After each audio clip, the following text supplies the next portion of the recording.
Unit second का chapter second है हमारा श्रोडिंगर समीकरण के कुछ सरल हल। इसका फर्स्ट टॉपिक है हमारा एक बिंदीय बॉक्स में बंद कण के लिए श्रोडिंगर समीकरण, solution of Schrodinger equation for a particle included in A one dimensional box. तो एक बिंदीय बॉक्स में बंद कण के लिए श्रोडिंगर समीकरण, आप लोगों को नोट्स भी साथ साथ तैयार करने हैं। वीडियो को देखते हुए पीडीएफ मेरे पास अभी फिलहाल नहीं है, पीडीएफ मैंने नहीं बनाई है। तो श्रोडिंगर समीकरण का हल किस में ज्ञात करना है हमको? एक बिंदीय बंद बॉक्स में। ये हमारा एक बिंदीय बंद बॉक्स है। माना m द्रव्यमान का एक कण है। क्या मान रहे हैं कि m द्रव्यमान का एक कण है, एक ऐसे एक बिंदीय बॉक्स में स्थित है जिसकी परिसीमाओं पर विभव का मान अनंत होता है एवं परिसीमाओं के अंदर विभव का मान शून्य होता है। क्या मान रहे हैं कि हमारा एक कण है, द्रव्यमान कितना है m, वो एक ऐसे, ये हमारा क्या है, एक बिंदीय बॉक्स है, उसमें बंद है जिसकी परिसीमाओं पर विभव का मान तो क्या है, अनंत, और परिसीमाओं के अंदर क्या है, विभव का मान शून्य। अर्थात इसकी देखो यहाँ पर परिसीमाओं, इसकी दीवारों पर विभव का मान क्या है, अनंत, यहाँ भी विभव का मान क्या है, अनंत, लेकिन इन परिसीमाओं के अंदर विभव का मान क्या है, शून्य। अर्थात यहाँ बी एक्स बराबर इन्फाइनेट, यहाँ भी बी एक्स बराबर क्या होगा, इन्फाइनेट, यहाँ पर बी एक्स अंदर क्या होगा, जीरो। ये दीवार इसकी x बराबर a और ये क्या है हमारा x बराबर जीरो। अर्थात इसको हम किस प्रकार निरूपित कर सकते हैं कि बी एक्स बराबर जीरो, अर्थात विभव का मान जीरो कब होगा, जब x का मान जीरो और a के मध्य होगा। जीरो और a के मध्य अंदर विभव का मान क्या है हमारा, जीरो। और विभव का मान अनंत कब होगा, जब x का मान less than equal to zero हो तथा x greater than equal to a, x का मान a से बड़ा हो या x बराबर a हो। अर्थात ये हमारा क्या है, एक बिंदीय बंद बॉक्स है। तो इसकी परिसीमाओं पर भी विभव का मान क्या होगा, अनंत, और इसके बाहर भी क्या होगा, अनंत। इधर भी इसकी माना ये दीवार है, इस दीवार पर भी विभव का मान क्या है, अनंत है, और इस दीवार के बाहर भी विभव का मान क्या है, अनंत। लेकिन इन दोनों दीवारों के मध्य में विभव का मान क्या है हमारा, जीरो है। मध्य में विभव का मान क्या है, शून्य। विभव का मान क्या है हमारा, इसके अंदर विभव का मान अनंत है। तो हमने किस प्रकार परिभाषित किया कि बी एक्स बराबर जीरो, जब x का मान a जीरो और a के मध्य हो। बी एक्स बराबर इन्फाइनेट कब, जब x का मान less than equal to zero हो तथा greater than equal to a हो। क्योंकि विभव समय का फलन नहीं होता है, जो विभव होता है वो समय का फलन नहीं होता है, अतः कण की गति की विवेचना के लिए हम काल अनाश्रित श्रोडिंगर समीकरण लिखते हैं। काल आश्रित श्रोडिंगर समीकरण, काल अनाश्रित श्रोडिंगर समीकरण यूनिट सेकंड के चैप्टर नंबर फर्स्ट में हम कंप्लीट कर चुके हैं। ये हमारा चैप्टर नंबर सेकंड चल रहा है। तो काल अनाश्रित श्रोडिंगर समीकरण निम्न प्रकार होता है कि काल अनाश्रित श्रोडिंगर समीकरण होता है एच कट स्क्वायर बटे 2m del square psi, H cut square बटे 2m del square psi plus E minus B psi बराबर जीरो। क्योंकि बॉक्स के अंदर विभव क्या है हमारा, जीरो। देखो बॉक्स के अंदर विभव का मान क्या है, जीरो, इसलिए विभव का मान यहाँ क्या रखें, जीरो। तो हमारा समीकरण क्या मिलेगा, एच कट स्क्वायर बटे 2m डेल स्क्वायर साई बटे डेल एक्स स्क्वायर प्लस ई साई बराबर जीरो। ये क्या निकला, ये समीकरण किसका निकला हमारा, काल अनाश्रित श्रोडिंगर समीकरण। इसको डाल दिया हमने समीकरण ए। अर्थात इसको किस प्रकार लिख सकते हैं, देखो हमारा क्या लिख रहा था, एच कट स्क्वायर बटे 2m डेल स्क्वायर साई बटे डेल एक्स स्क्वायर प्लस ई साई बराबर जीरो। यदि मैं एच कट स्क्वायर बटे 2m का प्रत्येक पद में भाग लगाऊं तो यहाँ से कैंसिल हो जाएगा, यहाँ क्या हो जाएगा, बटे में हो जाएगा। तो देखो क्या पद मिलेगा मुझे, डेल स्क्वायर साई बटे del x square plus 2me बटे एच कट स्क्वायर साई बराबर जीरो। इसको डाल दिया हमने समीकरण ए। अब क्या निकालना है हमको, आइगन मान निकालना है और आइगन फलन निकालना है। पहले क्या निकाल रहे हैं हम, आइगन फंक्शन। तो माना समीकरण एक का हल, ये समीकरण क्या है, अवकल समीकरण है। तो अवकल समीकरण का क्या होगा, व्यापक हल होगा। क्या मान रहे हैं कि इस समीकरण का हल साइन एक्स बराबर ए sine B x plus C है। क्या है इसका हल, साइन एक्स बराबर ए साइन बी एक्स प्लस सी, समीकरण डाला 2। अब क्वांटम मैकेनिक्स के अनुसार बॉक्स की दीवारों पर कण के पाए जाने की प्रायिकता किसके बराबर होगी, हम पढ़ चुके थे। प्रायिकता किस, ये भी हम चैप्टर फर्स्ट में पढ़ चुके थे। साई इंटू साई स्टार, या क्या साई का होल स्क्वायर, इसके किससे निरूपित कर देते हैं हम, प्रायिकता से। तो साई एक्स का होल स्क्वायर, मापांक का होल स्क्वायर बराबर 0, क्योंकि साई एक्स बराबर क्या है 0। जब x बराबर 0 तथा x बराबर a, जब x का मान 0 है और x का मान a है तब साई x का मान क्या होगा 0। साई x का मान 0 है तो इसकी प्रायिकता भी क्या होगी 0। x बराबर 0 तो साई x बराबर 0। अब समीकरण 1 में हम x बराबर 0 रखा, देखो समीकरण 1 को, यदि x बराबर 0 तो साई x बराबर क्या मिला 0। a साइन x के स्थान पर भी 0 तो ये क्या हो गया 0, तो क्या मिला साइन c, अर्थात हमको मिलेगा 0 बराबर a साइन c। तो साइन c बराबर क्या मिल गया 0, साइन c बराबर साइन 0, साइन c बराबर साइन 0।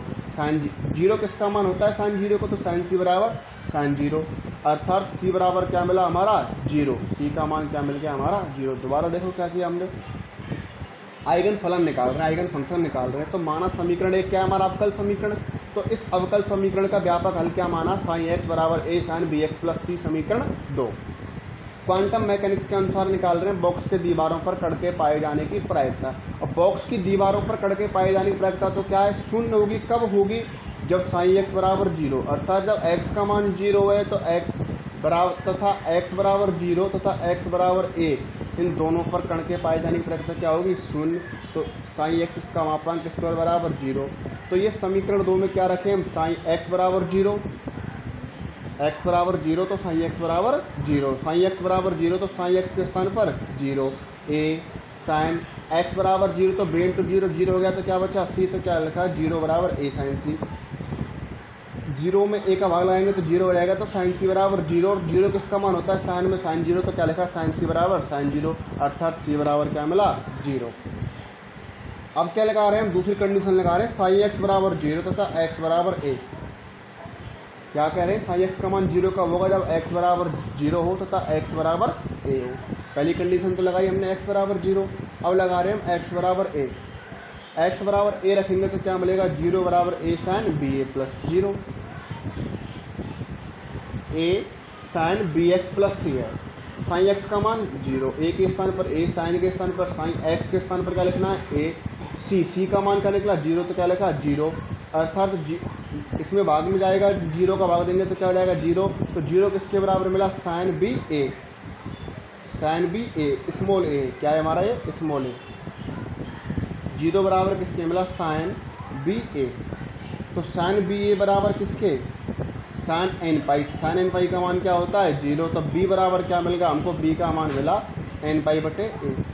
दोबारा देखो, साइन x बराबर 0 कब होगा, जब x बराबर क्या हो 0 तथा x बराबर क्या हो 1। देखो ये हमारा समीकरण, x बराबर 0 और x बराबर a, इन दोनों के मध्य ही तो क्या है हमारा ये कण के पाए जाने की प्रायिकता।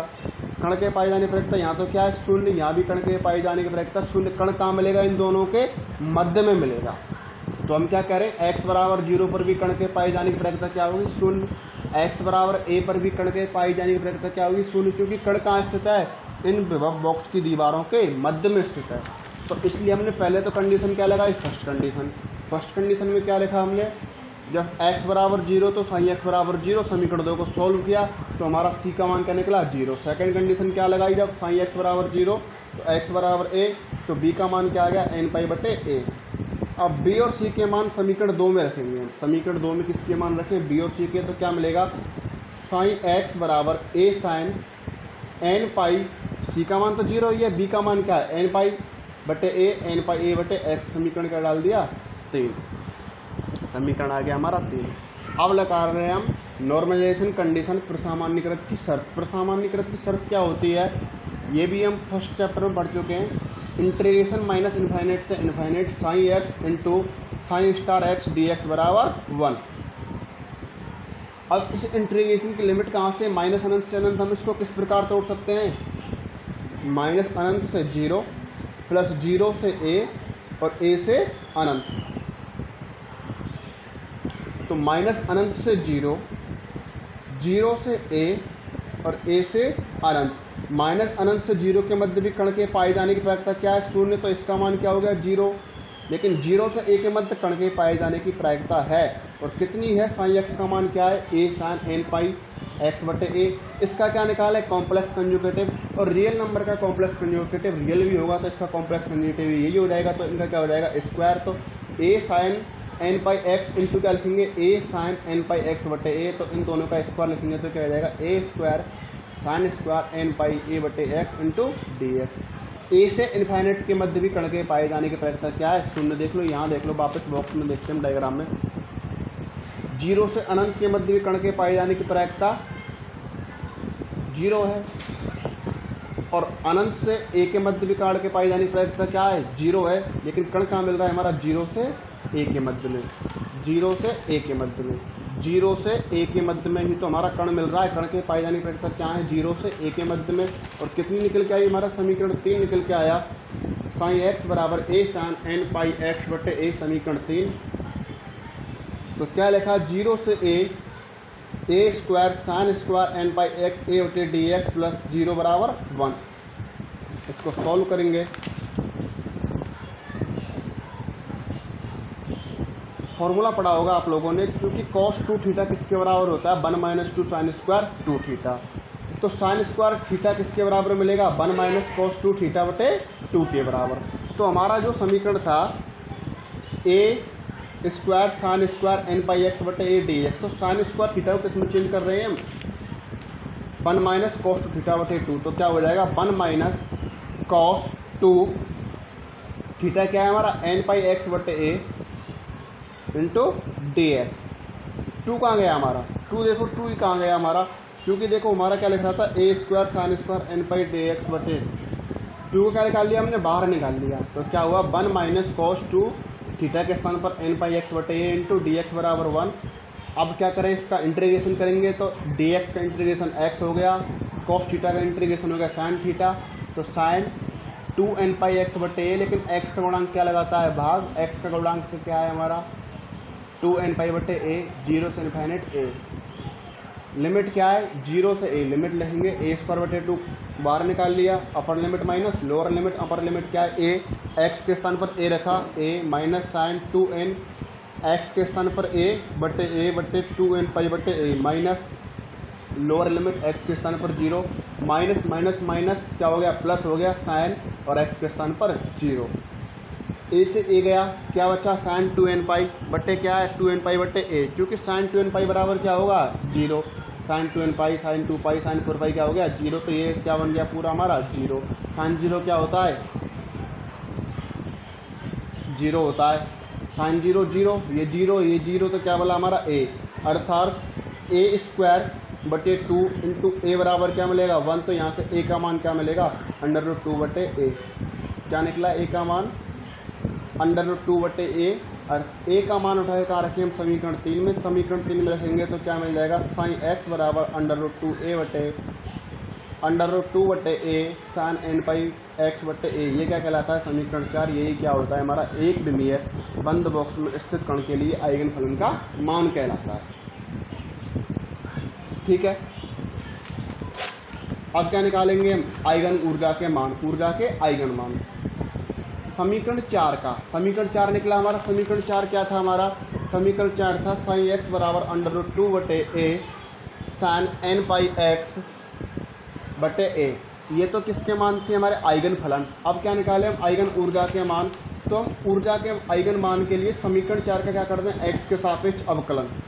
समीकरण 4 का किसके सापेक्ष अवकलन करें, एक्स के सापेक्ष अवकलन करेंगे तो क्या मिलेगा, डेल साइन बटे डेल एक्स बराबर √2 बटे ए साइन का अवकलन कॉस एन पाई एक्स बटे ए, एक्स के गुणांक आगे आ जाएगा एन पाई बटे ए। इसका पुनः अवकलन करें एक्स के सापेक्ष तो डेल स्क्वायर साइन बटे डेल एक्स स्क्वायर किसके बराबर मिलेगा, ये तो हमारा कॉन्स्टेंट है, ये √2 बटे ए, √2 बटे ए है ये, एन पाई ए हमारा है ये। कॉस का क्या होगा, minus sign n pi x, लेकिन एक्स का गुणांक क्या है हमारा एन पाई ए, तो एन पाई ए का दोबारा भी क्या होगा, गुणा होगा। क्या किया हमें, इस समीकरण का पुनः एक्स के सापेक्ष अवकलन किया। अर्थात डेल स्क्वायर साइन बटे डेल एक्स स्क्वायर बराबर माइनस एन पाई स्क्वायर बटे ए square, pi square N square होगा। देखो N pi A N pi N दोनों का क्या करेंगे मल्टीप्लाई, तो क्या हो जाएगा एन स्क्वायर पाई स्क्वायर बटे ए स्क्वायर। ये किसका मान है √2/a साइन एन पाई बटे एक्स, किसका मान है साई का मान है, किसका मान है साई का मान। देखो साई बराबर क्या था √2/a sign n pi x, तो हमने क्या लिखा है इस समीकरण को डेल स्क्वायर साइन बटे del x square minus n square pi square बटे ए स्क्वायर। ये किसका मान है पूरा साई का, तो क्या लिख दिया साई। ये पूरा मान किसका है साई का, तो क्या लिखा साई। अर्थात इसे क्या लिख सकते हैं, इस माइनस वाले पद को इधर लाएंगे तो किसका हो जाएगा प्लस का हो जाएगा। तो डेल स्क्वायर साई बटे del x square plus n square pi square बटे ए स्क्वायर साई बराबर 0। समीकरण क्या डाला हमने 5। अब समीकरण 1 और 5 की क्या करें तुलना, क्योंकि समीकरण 1 भी क्या है हमारा श्रोडिंगर समीकरण है, समीकरण 5 भी क्या है श्रोडिंगर समीकरण। तुलना करेंगे तो देखो क्या मिलेगा हमको साई का गुणांक, साई का गुणांक वहाँ पर क्या है हमारा 2me बटे एच कट स्क्वायर, और यहाँ पर क्या है हमारा साई का गुणांक एन स्क्वायर पाई स्क्वायर बटे ए स्क्वायर। तो क्या मिला एन स्क्वायर पाई स्क्वायर बटे ए स्क्वायर। चूँकि एच कट किसके बराबर होता है h/2 के। यदि मैं यहाँ से ई का मान निकालूँ तो ई बराबर क्या मिलेगा, देखो एच कट स्क्वायर इधर जाएगा, ई बराबर मिलेगा, मैं यही सॉल्व कर रहा हूँ इसको, ये तो यही है, इनटू मल्टीप्लाई में क्या हो जाएगा एच कट स्क्वायर बटे 2m नीचे आ जाएगा, ठीक है। एच कट स्क्वायर किसके बराबर होता है h बटे 2m, तो एच कट स्क्वायर के स्थान पर एच स्क्वायर बटे 2m का मतलब 4 पाई स्क्वायर, तो एच कट स्क्वायर कैंसिल हो गया। तो हमारा क्या मिला एच स्क्वायर एन स्क्वायर 2 पाई, इसका क्या हो रहा है स्क्वायर पाई स्क्वायर बटे 2 h square N square pi square बटे 2ma square into 4 pi square. अर्थात पाई स्क्वायर से पाई स्क्वायर कट जाएगा तो क्या मिलेगा 4 4 दूनी 8 en बराबर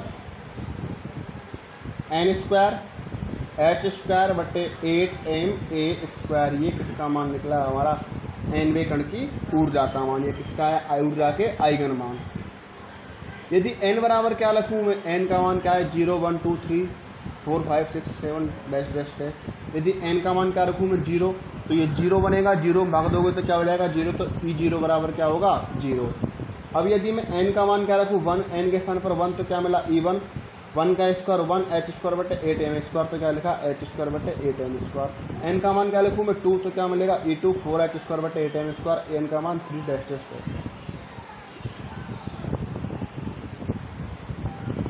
टॉपिक होता है हमारा विविक्त ऊर्जा स्तर। तो विविक्त ऊर्जा स्तर क्या कहलाता है कि चिरसम्मत सांख्यिकी के अनुसार 1D बॉक्स में अणु की ऊर्जा E का कोई भी सतत मान नहीं हो सकता। देखो सतत मान है क्या, यहाँ E0 पर कितना मान है 0, E1 पर कितना मान है h स्क्वायर बटे 8m स्क्वायर, E2 पर कितना मान है 4h स्क्वायर बटे 8m स्क्वायर। अर्थात ऊर्जा E का कोई भी सतत मान नहीं हो सकता। लेकिन क्वांटम यांत्रिकी के अनुसार समीकरण ए से स्पष्ट है कि अणु के लिए ऊर्जा के केवल विविक्त मान ही संभव हैं। इसको क्या डाला हमने समीकरण ए, केवल कैसे मान है विविक्त मान ही संभव है, जिसे निम्न चित्र में दर्शाया गया है। चिरसम्मत सांख्यिकी के अनुसार तो 1D बॉक्स में अणु की ऊर्जा E का कोई भी सतत मान नहीं हो सकता। लेकिन क्वांटम यांत्रिकी के अनुसार समीकरण इससे स्पष्ट है कि अणु के ऊर्जा के केवल विविक्त मान ही संभव है। देखो 0 पर अलग 1 पर अलग सेम मान थोड़ी है, ये मान कैसे विविक्त मतलब मान अलग अलग है, 2 पर अलग 3 पर अलग। ये क्या कहलाता है ऊर्जा के विविक्त ऊर्जा स्तर कहलाते हैं।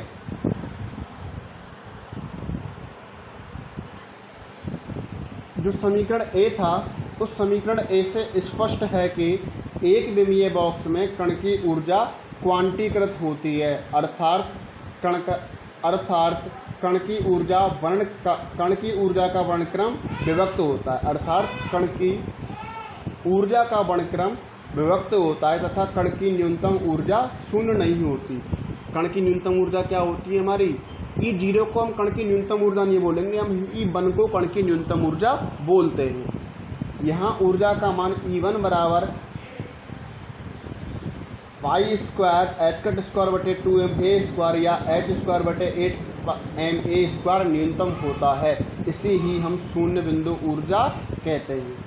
लेकिन चिरसम्मत सांख्यिकी में यह मान कब प्राप्त होता है? E बराबर 0 पर प्राप्त होता है। और क्वांटम सांख्यिकी में कब प्राप्त होता है यह मान? E बराबर 1 पर प्राप्त होता है।